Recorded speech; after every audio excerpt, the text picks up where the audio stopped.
Welcome to the big show. It is Paul Zeise. We do the big show every single day at 5 o'clock.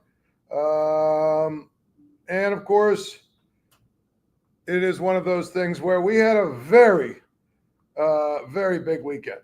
And so it's one of those things where I don't even know where to begin, but I guess we're going to begin where we should, which is with the NFL draft. And I'm going to be honest with you. There were a lot of, I guess, surprises and maybe not so many surprises. First of all, I think one of the things that we realize or that we heard or that we know when it comes to the whole situation with the quarterbacks is that everything we heard before the draft happened.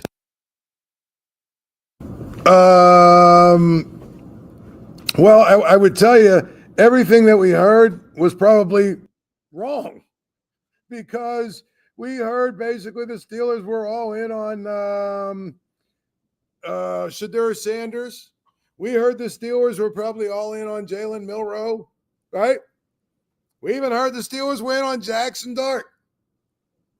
And the reality is when they picked on, I guess it would have been Thursday night, when they picked on Thursday night, the reality is at 21, they still had the opportunity, if they wanted to, they still had the opportunity to take any of those three quarterbacks. The first quarterback, obviously, everybody knew was going to be off the board was Cam Ward. He was gone with the first pick of the draft. But look at it from this perspective. They had, actually, if you want to throw another guy, I forgot completely, if you want to throw the Tyler Schaff, the kid from Louisville, he was even on the board. So, I mean, they had an opportunity. Wait, hang on. Let me just look to make sure. But I'm looking at it from this standpoint. I'm just telling you, I'm looking at the guys that were drafted ahead of them. And when the Steelers picked, they had their choice of pretty much every quarterback they wanted. Pretty much every quarterback they wanted. They knew they weren't going to get Cam Ward. Jaxson Dart was on the board. So was Tyler Schaff. So was Jalen Milroe. And so was Shedeur Sanders. And so the Steelers, all of the guys that we heard that they were all really, really interested in, guess what? They were all on the board when they picked first. And then when they picked in the third round, they still had a chance to pick at 83. They still had a chance to pick Shadur Sanders. And so, you know, I think they still had a chance to pick Jalen Milroe, didn't they? So to me, if I look in the third round here, they had a chance to take the guys we heard for, you know, however long we heard that they were going to take this guy, they were going to take that guy. You know, all this other stuff. Yeah, Jalen Milroe was still on the board when they picked Kaleb Johnson. It wasn't until late that they picked Will Howard, which we knew they were going to take a quarterback. We knew that was going to happen. But to me, I think the biggest thing about it is, you know, Will Howard to me kind of gives me those vibes like he is sort of a game manager at best, kind of guy that maybe is going to be, you know, a good backup for a lot of years. But come on, man. At the end of the day, all the stuff we heard about some of these other guys, I just think, you know what, a lot of it was, as Mike Tomlin said before the draft, it was what I would say very much just sort of playing the game, right? Sort of like playing the game and trying to throw people off the scent and trying to create something that wasn't there for certain guys. You know what I mean? Now, the whole thing with Shadur Sanders was silly, and I don't want to dwell on it too much because I got to be honest with you. I am just tired of the discussion. But I'm going to tell you this. It's one of those things that I would tell you, it's one of those things where I think people seek comfort to find narratives. And I would say that is one of those things where that's what's going on here. We've heard about, we've heard about his dad. We've heard about racism. We've heard about, arrogance and all this other stuff. Nobody actually has had the willingness to say, Shadur Sanders' tape tells you that he's probably not going to be a great NFL quarterback, that he was a great college quarterback or whatever, but that his arm strength is suspect, his release is a little suspect. Yeah, he can make some, big time throws, and he did that to down the field or whatever. But for the reality is, NFL guys want to see NFL throws, and they just didn't see enough from Shadur Sanders. And honestly, if you think, that there's if you think there's some sort of way that they're basically doing, something that is underhanded to keep Shadur Sanders down, you're crazy.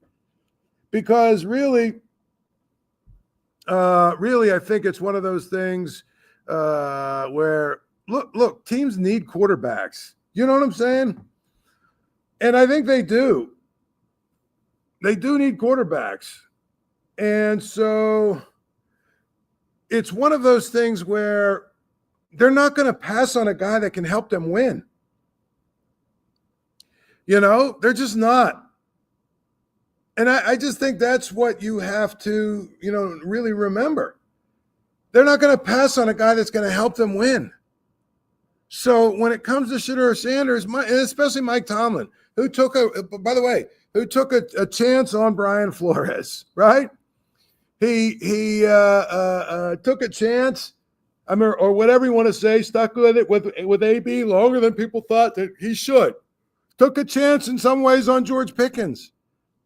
So now all of a sudden he's not going to take a chance on a quarterback that can help him win? Come on, man. That's just somebody looking for a narrative and looking for something that isn't there. Clearly there are probably, am I saying that there probably were a few teams that said, I don't want to deal with the headache. I don't want to deal with the dad. I don't want to deal with the you-know-what show. I get it. There's probably some teams that took him off the board because of that, but guess what? Happens all the time.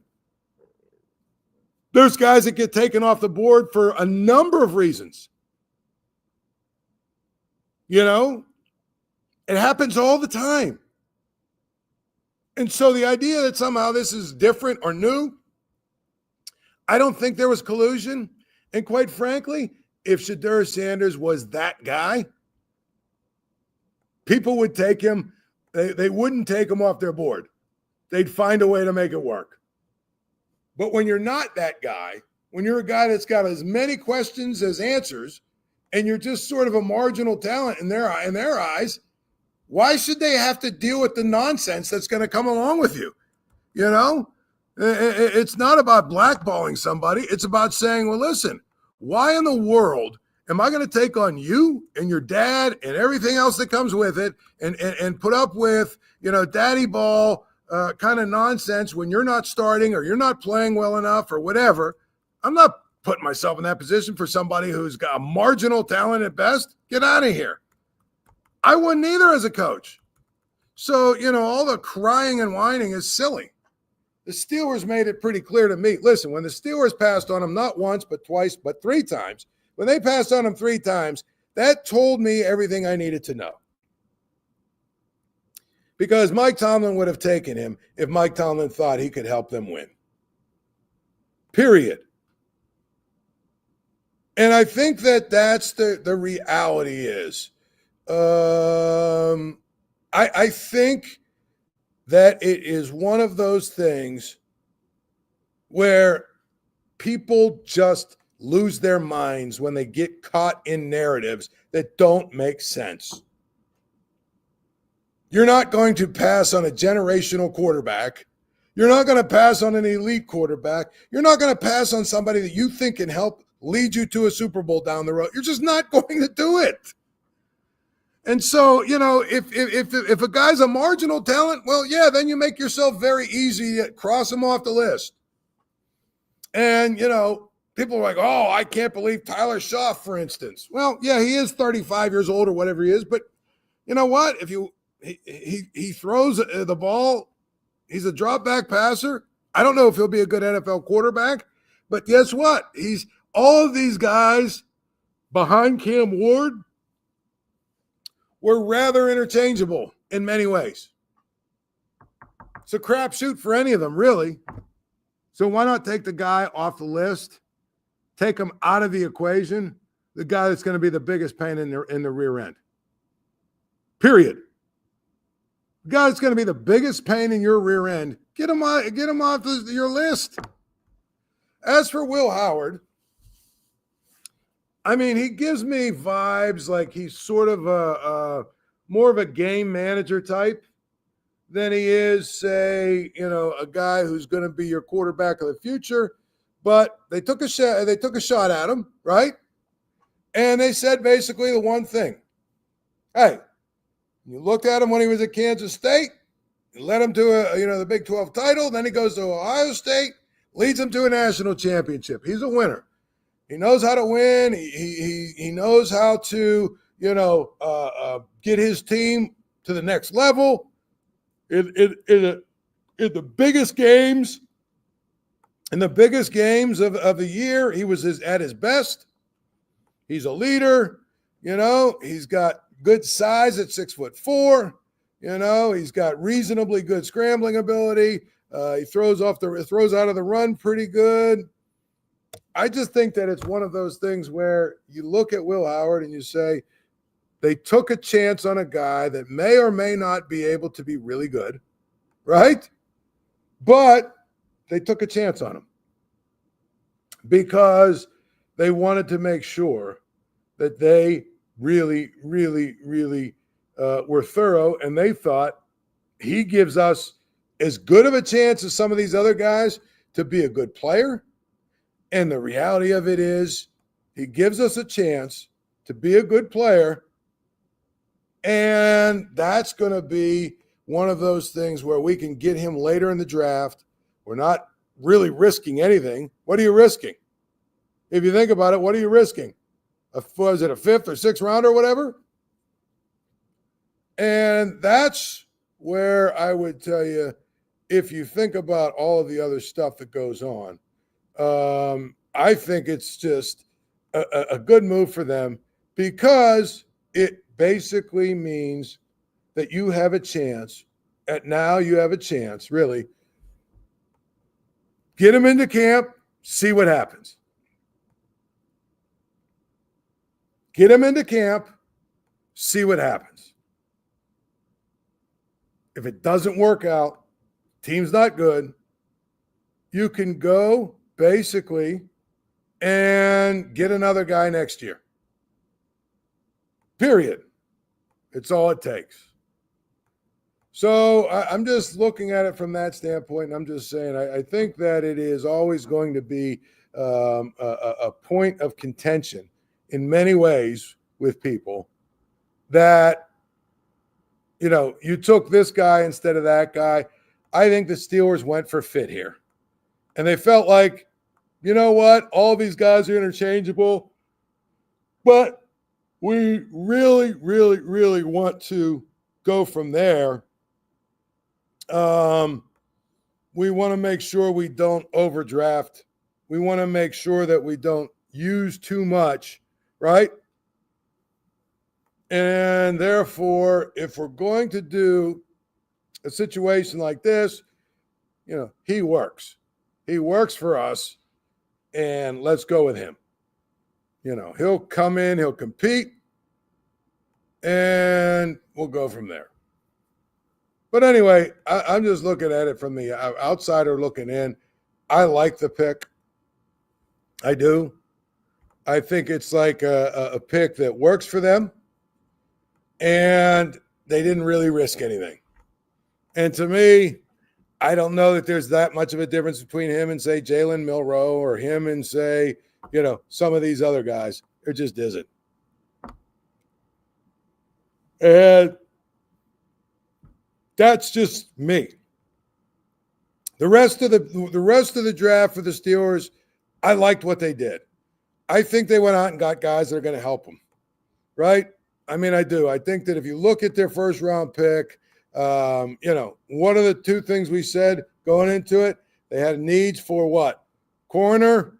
They need quarterback, cornerback, or defensive tackle. Well, they got a defensive tackle, probably going to be a plug-and-play guy, probably going to be a guy that helps them right away. Right away. Then they got a running back to go with Jalen Warren and Kaleb Johnson. I think, he's a guy whose value was probably a little higher than where he went, so you feel good about that. Sawyer, another guy. I think the big thing with him is hopefully he can help get TJ Watt some rest earlier in the season and, preserve his body a little bit so that maybe he's ready to roll at the end of the year. We talked about Howard, Carson, Bruener, and Donte. Ken, I think, are two guys that you just take a flyer on and hope that, one of them shakes out, really. That's what it comes down to. In my mind, at least, that's what it comes down to. So I think that, overall, they had a reasonably good draft. People want to know, do you think about, should they have taken, this quarterback over that quarterback? I don't really think that it matters. I think they did what they had to do in order to make sure that they could get a quarterback. I think the one they have is sort of going to be as good as any of the other ones. And I think at the end of the day, they are really, really now, basically now really just waiting for Aaron Rodgers to come. And once he does, then it's over, right? Then it's all over. You get Rodgers for this year. You develop Will Howard for a year, and you see what happens next year. But that's all that really matters.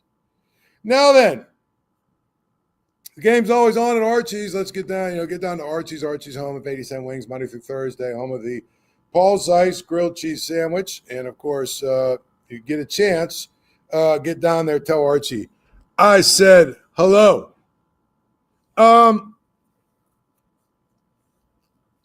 I think that, people have asked me about the Aaron Rodgers thing, and I keep saying I think he's coming. I think they know he's coming. If they wouldn't be acting the way they are if they didn't know that he was going to come. He'll take his time, I guess. But really, until they get to like OTAs and even OTAs, until they get to training camp, it really doesn't matter. Let Mason Rudolph and Will Howard take all the snaps in OTAs. Who cares? Aaron Rodgers is a veteran. I'm sure he needs 2 or 3 weeks to get ready, and he'll know what he's doing, and he can go. But it doesn't matter. I think people are still worked up about it. But to me, if you get Aaron Rodgers, people say, well, why do you want Aaron Rodgers? Because I think the ceiling with Aaron Rodgers for the Steelers is a lot higher than with Mason Rudolph. I think the floor is basically the same. I think, with Rudolph, they're going to be an 8, 9, 10-win team. With Rodgers, they'll be an 8, 9, 10-win team. But if Rodgers is really good, then they got a chance to be an 11, 12, 13-win team. And that's the difference. What does Rodgers have left in the tank? And before you say, well, he stunk last year, again, the last, he was coming off a major injury. In the last 10 games of the year, which you would think, okay, now he's getting healthy, threw for 18 touchdowns and 4 interceptions. So he wasn't terrible. He wasn't terrible, period. Wasn't terrible. Now, let's go across the city to the other side of town and talk about Mike Sullivan.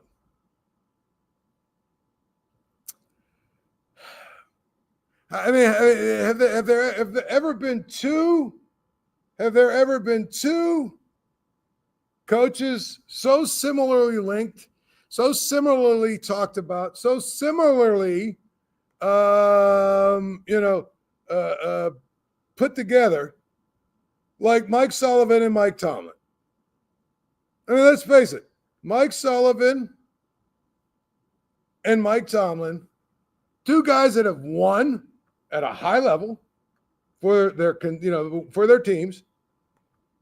One actually won a Super Bowl. The other won 2 Stanley Cups.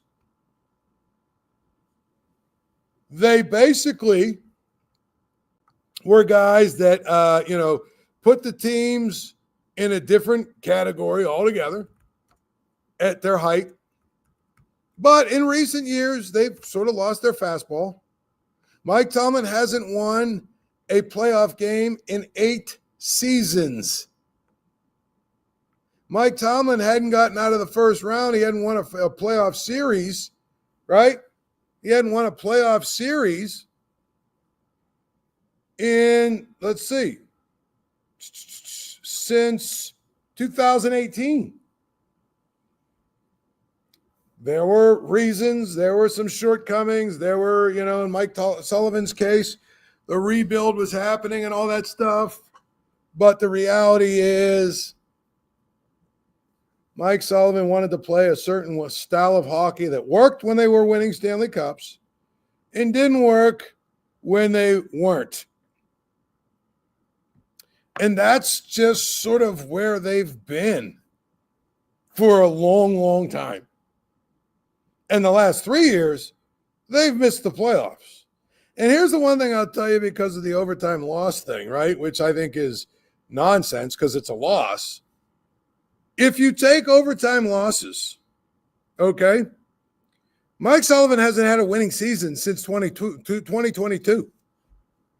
40, 31, and 11, well, that's actually what?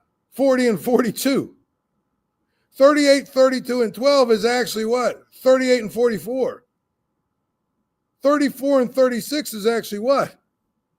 34 and 48. So it is a little bit different than Mike Tomlin in the fact that Mike Tomlin has never had a losing season and all that other stuff. But it's the same, isn't it?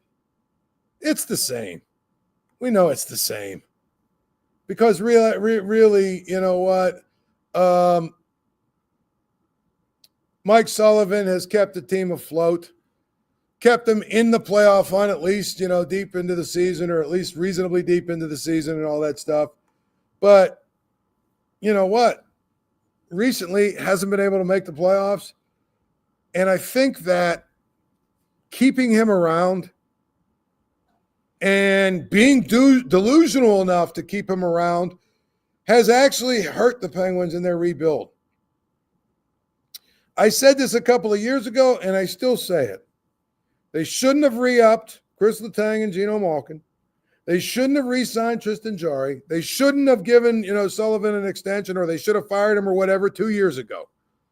If they had done this 2 years ago and they didn't give the extension to Letang and Malkin and those guys, they'd be so much further ahead in their rebuild. But instead, they've kidded themselves by keeping Sullivan around and by keeping some of those older guys around and, just trying to piecemeal together a team where you can, hit an inside straight and get to the playoffs. And then, their goalie gets hot and Sidney Crosby takes over. That was really the plan for the last 3 years. And it didn't work. And now you're way behind.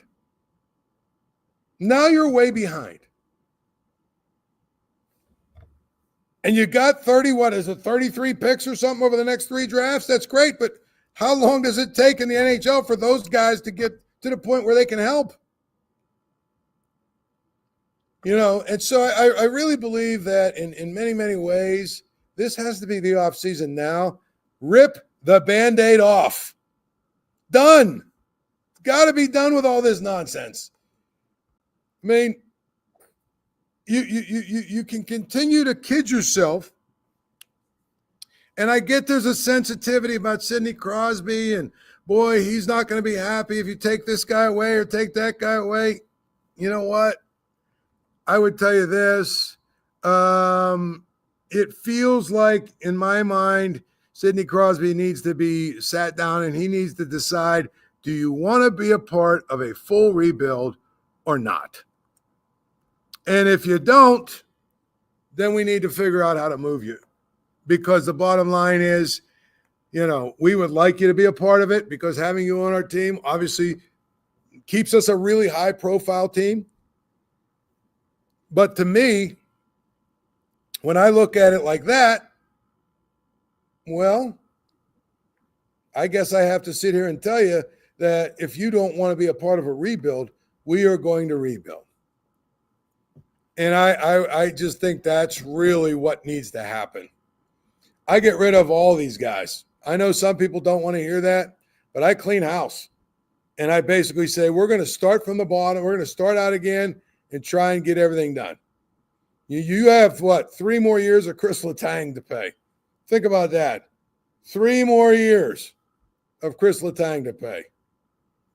It sounds like Malkin is going to move on. And if he does, you've got to figure out now how to get honestly out of the contract for Carson, how to get out of the contract. That's what it's going to take. Carlson's got to go. Jari's got to go. You hope that Malkin, as reportedly is talking about retiring or going back to Russia, you got to hope that happens too. And then you start moving forward from there. But to me, Mike Sullivan is a really good coach. Sounds like he's going to go to the Rangers. It's where he should go. Go somewhere else and prove you're a really good coach. You need a new start. They need a new start. This was the right decision to make for both parties involved. And, of course, we could bring this, back across the river where I'm sitting, to Heinz Field. I think it's the same thing the Steelers have to do with Mike Tomlin. If they don't win a playoff game this year, they need to move on.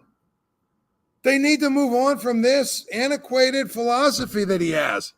They need to go get a younger coach or somebody that's new or a newer voice, somebody that's got a dynamic, approach and is more contemporary.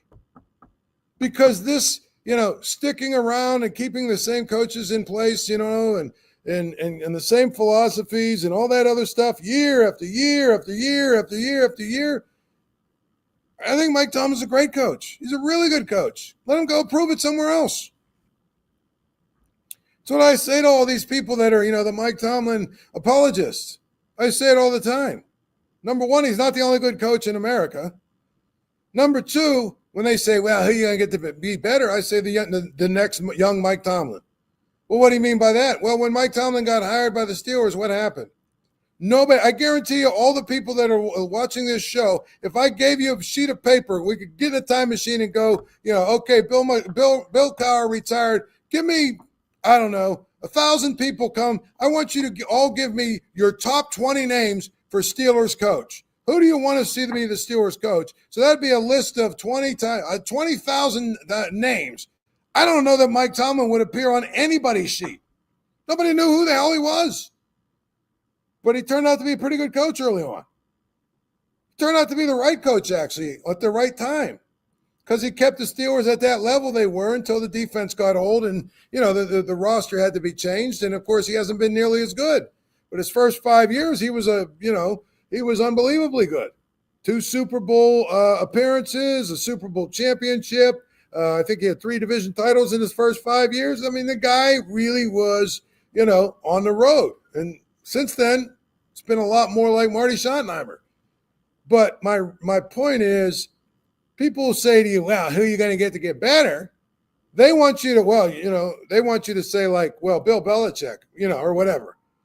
No, there's a bunch of really good coaches out there, period. There's a bunch of really good coaches out there. Many are young and, some are, offensive coordinators and some of them are quarterback coaches, but there's a lot of really good coaches out there that, when they get their shot are going to get it done. So to me, Mike Tomlin moves on. Yeah, it wouldn't shock me if he goes somewhere else and has a lot of success. Just like it won't shock me if Mike Sullivan goes somewhere else and has a lot of success. But then I point to this. Did you see who got fired over the weekend? For the second time since he left, he got fired here? Dan Bylsma. Got fired in Buffalo, got the Seattle job, got fired in Seattle. He was a really good coach. It didn't work out somewhere else. And you ask yourself, was it the organization propping him up? Well, of course, it helps when you've got Crosby and Malkin and all those guys in their prime, which is what he did. And he was the right coach to follow Tarian. Right? He was the right coach. And then they hired, what was that guy's name? Mike Johnston or whatever his name was? Clearly wasn't the right coach. And they quickly said, this guy's not our guy, fired him and hired Mike Sullivan. And Sullivan became, the right coach for a period. It's okay to say you're a good coach. It worked out for a little bit, but now it doesn't work out anymore. I don't think that's a terrible thing to say. And when it comes to Mike Tomlin and it comes to Mike Sullivan, I just think that there comes a time where you say, if it's not working, it's not working. Anyway, we'll do it again next week, of course, as we always do. And we always have a good time. And we will talk about all things Pittsburgh sports.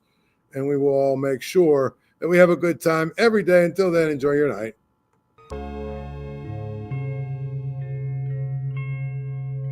Thank you for checking out this content from Post-Gazette Sports. If you watch this video on YouTube, please like the video and subscribe to our channel.